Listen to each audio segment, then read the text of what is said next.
في الأيام الخالية۔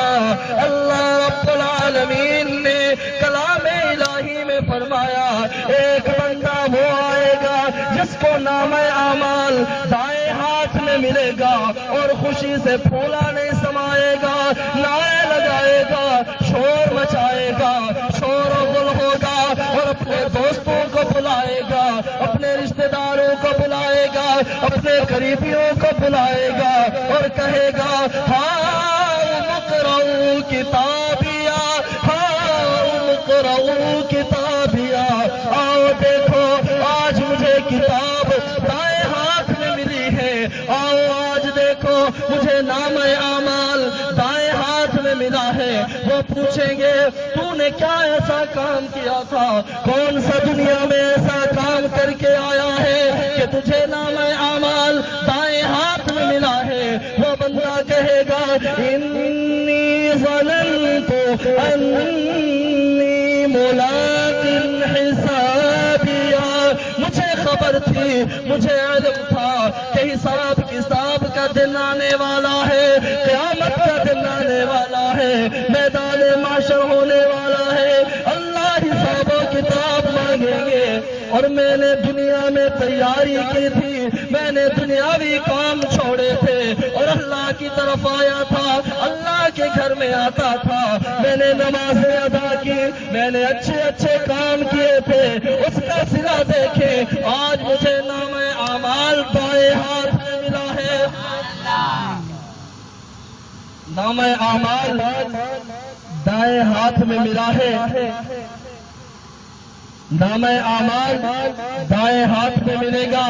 چوتھا مرحلہ، چوتھا فائدہ، پانچواں فائدہ یہ ہے کہ جنت کا دروازہ بہت جلد کھل جائے گا۔ جو نمازی ہوگا، جو نماز وقت صحیح ٹائم پہ ادا کرتا ہوگا، وقت کی پابندی کرتا ہوگا، جو نماز کی پابندی تو کرتا ہے لیکن وقت کی پابندی نہیں کرتا، کبھی جلدی پڑھتا ہے کبھی لیٹ پڑھتا ہے، اس کو بھی کچھ نہیں ملنے والا، اس کی نمازیں بھی قبول نہیں۔ اللہ رب العالمین نے فرمایا اور پوری شریعت میں سب سے زیادہ مشکل، سب سے زیادہ اہم احکام اور سب سے زیادہ سزا انہی نماز پہ ہے، اور سب سے زیادہ درجات کی بلندی بھی نماز میں ہے۔ اور جو 5 وقت پکا نمازی ہوگا، خشوع و خضوع کے ساتھ نماز ادا کرے گا، اس کو دنیا جنت میں جو بلند مقام ملے گا حیران ہو جائے گا۔ اب ہمارے پاس وقت بہت کم رہ گیا ہے، کچھ ہمارے دوست احباب عرصہ دراز سے میں بھی دیکھ رہا ہوں اور کبھی موقع نہیں مل رہا تھا، ہمارے عنوان اور مختلف چل رہے تھے اور میں سوچتا تھا جب نماز کے عنوان پہ آئیں گے تو انشاءاللہ کچھ عرض کروں گا۔ مسئلہ یہ ہے کہ نماز کے لیے جب ہم صحیح ترتیب سے کھڑے نہیں ہوں گے، نماز کی ادائیگی صحیح ترتیب سے نہیں کریں گے تو نماز نہیں ہوگی۔ اور دنیا کا قانون ہے جب کسی بڑے کے پاس جانا ہوتا ہے، جب کسی افسر کے پاس جانا ہوتا ہے، جب کسی بڑے عہدے والے کے پاس جانا ہوتا ہے، پہلے اسے سمجھاتے ہیں کہ جانے کا طریقہ یہ ہے، وہاں جا کے اس طرح بات کرنی ہے، اس طرح بولنا ہے، آواز بھی اونچی نہ ہو، حرکات بھی ٹھیک ہونے چاہیے، طریقے کے ساتھ جانا ہے، لباس بھی ٹھیک ہو تاکہ بات کر سکے۔ کیوں کہ اس بندے کا معیار ہوتا ہے، آگے عہدے دار کا معیار ہوتا ہے۔ یہاں تو رب العالمین کے سامنے کھڑے ہو رہے ہیں، یا تو سخت انعامات ہیں اور یہاں پہ سخت احکامات ہیں۔ جب ہم صحیح حکم کے تحت نماز ادا نہیں کریں گے، سرکار دو عالم صلی اللہ علیہ وسلم نے فرمایا کچھ میرے امتی وہ ہوں گے جو نماز تو پڑھیں گے لیکن وہ خالی ہاتھ جائیں گے، کچھ نہیں ملے گا۔ صحابہ کرام حیران ہو گئے۔ صحابہ کرام وہ شخصیت، وہ نفوس مقدسہ تھی جو سرکار کی ہر چھوٹی چھوٹی بات کو بڑے غور و فکر کے ساتھ سنتے، دل کے گانوں سے سنتے اور بہت خوف زدہ ہو جاتے تھے۔ تو صحابہ کرام نے عرض کی یا رسول اللہ صلی اللہ علیہ وسلم، وہ بندہ تو مارا گیا جس نے نمازیں بھی پڑھی لیکن ملا کچھ نہیں۔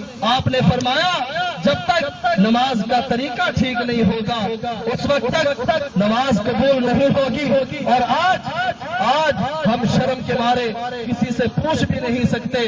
کسی عالم کے پاس چلے جائیں, کسی امام صاحب کے پاس بیٹھ جائیں, 2 منٹ دے دیں اور پوچھ لیں کہ میں نماز پڑھ رہا ہوں, یہ میرا طریقہ ہے, کیا اس میں کوئی غلطی تو نہیں کر رہا. ہم گھبرا جاتے ہیں, شرم کرتے ہیں. کئی لوگ مدرسے میں میرے پاس آتے ہیں, شاہ صاحب ہمیں طریقہ تو آتا ہے لیکن پتہ نہیں اس میں غلطی ہو کہ نہ ہو. لیکن بعض وہ ساتھی ہوتے ہیں جنہیں ہمیں کہنا ہوتا ہے کہ یار یہ بات نماز پڑھ رہے ہیں لیکن یہ غلطی ہے, اگر یہ غلطی مکمل نہیں ہوئی تو نماز نہیں ہوگی. نماز میں خشوع و خضوع بھی چاہیے, طریقہ ہی صحیح ہونا چاہیے نماز کے اندر.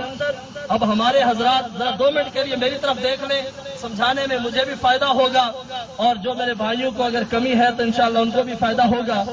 جب نماز ہم ادا کرتے ہیں پہلا اللہ اکبر کہتے ہیں تو ہمارے بھائیوں کا ہاتھ ایسے ہوتا ہے, بعض کا اللہ قلیل بعض کا ایسے ہوتا ہے یوں. اس ہاتھ سے یہ طریقہ صحیح نہیں ہے. طریقہ صحیح یہ ہے کہ یہ ہاتھ ہتھیلیاں بھی قبلے کی طرف ہوں, یوں قبلے کی طرف یوں سیدھی ہتھیلیاں کر کے یوں اللہ اکبر کہنا ہے, پھر اللہ اکبر کہہ کر یوں ہاتھ باندھنے ہیں. بعض ہمارے ساتھی یوں ہاتھ رکھ لیتے ہیں, یہاں ہاتھ ٹھیک نہیں ہے. ہاتھ کے یہ یوں رکھنا ہے, 3 انگلیاں بازو کے اوپر, انگوٹھا ادھر, چھوٹی انگلی ادھر, یوں پکڑنا ہے اور یوں ہاتھ رکھنا ہے. یہ صحیح طریقہ ہے. اور نماز کے لیے آگے دیکھنے سے نماز ٹوٹ جاتی ہے, سجدے والی جگہ پہ دیکھنا ہوگا. اگر ہم سجدے کے علاوہ نظر کہیں ادھر ادھر جاتی ہے, سرکار دو عالم صلی اللہ علیہ وسلم نے فرمایا اگر میری امت کو یہ خبر ہو جائے کہ نماز کے دوران ادھر ادھر دیکھنے کا گناہ کتنا ہے, کئی سال گزر جائیں کبھی بھی آنکھ اٹھا کے نہ دیکھیں گے. آنکھیں جھکانی ہے, آنکھیں نیچے رکھنی ہے, سجدے والی جگہ پر آنکھیں سجانی ہے, نظریں سجانی ہے, ادھر ادھر نہیں دیکھنا, صرف متوجہ ہونا ہے نیچے کی طرف, یوں ہاتھ رکھنا ہے. پھر ہم نے تسبیح پڑھنی ہے, رکوع میں جانا ہے. اب جب رکوع میں جاتے ہیں بعض ہمارے ساتھی جب رکوع کرتے ہیں یوں ہاتھ رکھا ہوتا ہے, ایسا نہیں ہے. انگلیوں کو پھیلانا ہے اور یوں ہاتھ کو یوں پکڑنا ہے, گھٹنے کو برابر جھکنا ہے, بالکل سیدھا. اور اس وقت نظریں پاؤں کے اوپر ہوں, ادھر ادھر نہیں دیکھنا. پھر سمع اللہ لمن حمدہ, سجدے میں جانا ہے. بعض ساتھی ہیں محسوس نہ کرنا, سمجھانا بھی میرا حق ہے. بعض ساتھی جب نماز پڑھتے ہیں تو یہ کونیاں نیچے ہوتی ہیں, زمین پہ لگی ہوتی ہیں, یوں سجدے میں ہوتی ہیں. جب یہ کریں گے تو سجدہ نہیں ہوگا, نماز نہیں ہوگی. کونیاں اٹھی ہوئی ہونی چاہیے. جب اکیلے نماز پڑھ رہے ہیں تو یوں پھیلانی ہے, جب جماعت کے ساتھ ہیں تو پھیلانی نہیں ہے لیکن اٹھا کے رکھنی ہے. زمین پہ رکھنے سے نماز نہیں ہوگی. اور دوران سجدہ دونوں پاؤں ایک دفعہ اٹھا کر پھر نیچے رکھیں گے تو نماز ٹوٹ جائے گی. یہ ایک چھوٹا سا مسئلہ ہے جس میں ہم اکثر ہی غفلت کر جاتے ہیں. 2 پاؤں جب کٹھے اٹھائیں گے پھر رکھ دیں گے تو نماز ٹوٹ جائے گی. وقت بہت کم ہے, ایک چھوٹی سی روایت. شیر خدا سیدنا حضرت علی المرتضی رضی اللہ تعالی جب اللہ کے گھر میں تشریف لاتے, جب نماز کے لیے تشریف لاتے, آپ جیسے ہی مسجد میں داخل ہوتے آپ کا چہرہ مبارک سرخ ہو جاتا, آپ کے جسم پہ کپ کپی طاری ہو جاتی. لوگوں نے پوچھا شیر خدا علی المرتضی جب آپ میدان میں ہوتے ہیں, جب میدان کارزار میں ہوتے ہیں, اس وقت تو آپ نڈر اور بہادر ہوتے ہیں, اور مسجد میں آتے ہیں کپ کپی طاری ہو جاتی ہے. آپ تو شیر خدا ہے, آپ خدا کے بھی شیر ہیں, مصطفیٰ کے بھی شیر ہیں, اسلام کے بھی شیر ہیں, اور یہ کپ کپی کاہے گی, یہ سرخ کی ہو جاتا ہے چہرہ. میں قربان جاؤں جناب سیدنا حضرت علی المرتضی امیر المومنین سیدنا علی المرتضی کی بات سنیں, شیر خدا کی بات سنیں. میں قربان جاؤں سیدنا حضرت علی المرتضی نے فرمایا لوگوں تمہیں پتا نہیں دربار کس کا ہے, یہ گھر کس کا ہے, یہ در کس کا ہے. جب علی اس دربار میں آتا ہے، جب اللہ کے گھر میں آتا ہے، جب مسجد میں آتا ہے، خوف خدا ایسا ہوتا ہے، خوف کی وجہ سے چہرہ سرخ ہو جاتا ہے، جسم پہ کپ کپی طاری ہوتی ہے۔ پتہ نہیں علی کا اس گھر میں آنا اس اللہ وحدہ لا شریک کو قبول ہو کہ نہ ہو، یہ کس کی بات ہو رہی ہے؟ جو شیر خدا ہے، جو شیر خدا ہے، جو شیر خدا ہے، سرکار کو جس نے سرکار کو فرمایا میرا بھائی کون ہوگا دنیا میں، سرکار دو عالم صلی اللہ علیہ وسلم نے فرمایا علی، دنیا میں محمد صلی اللہ علیہ وسلم تیرا بھائی، تو محمد صلی اللہ علیہ وسلم کا بھائی۔ اور وہ کیا فرماتے ہیں؟ اللہ کے گھر میں آتا ہوں کب کبھی طاری ہو جاتی ہے، خوف خدا آتا ہے کہ اللہ کا گھر ہے کہیں غلطی نہ ہو جائے، علی کی سے غلطی نہ ہو جائے، جن سے غلطی ہونا ممکن نہیں، اور وہ فرماتے ہیں کہیں غلطی نہ ہو جائے۔ آج ہمیں دیکھیں ہم کس انداز میں بیٹھتے ہیں۔ میرے بھائیوں، نماز کی پابندی کریں، نماز کو خشوع و خضوع کے ساتھ ادا کریں۔ یہی ایک روایت حضرت علی المرتضیٰ کرم اللہ وجہہ کی عرض کر کے وقت ختم ہو گیا، بات ختم کرنا چاہتا ہوں۔ سیدنا علی المرتضیٰ کو میدان کارزار میں ایک تیر لگا جو آپ کی ٹانگ مبارک میں رک گیا، نکالنا چاہا نہ نکل سکا۔ آپ نے فرمایا رک جاؤ میرے ساتھیوں، جب میں نماز میں جاؤں گا اس وقت تیر نکال لینا، علی کو پتہ ہی نہیں چلے گا۔ جب سیدنا حضرت علی المرتضیٰ شیر خدا نماز میں آئے، اللہ اکبر کہا، سبحانک اللہم وبحمدک وتبارک اسمک، علی المرتضیٰ کی زبان پہ جاری ہے، پڑھ رہے ہیں نماز۔ سیدنا حضرت علی المرتضیٰ رضی اللہ تعالی صحابہ نے وہ تیر کھینچ لیا، آپ کو محسوس ہی نہ ہوا۔ نماز ختم ہونے کے بعد آپ نے پوچھا بھی تیر نہیں نکالا۔ صحابہ حیران، ساتھی حیران ہو گئے اور عرض کرنے لگے علی المرتضیٰ شیر خدا رضی اللہ تعالی، ہم نے تو کب کا تیر نکال لیا ہے، کیا آپ کو خبر ہی نہیں ہوئی؟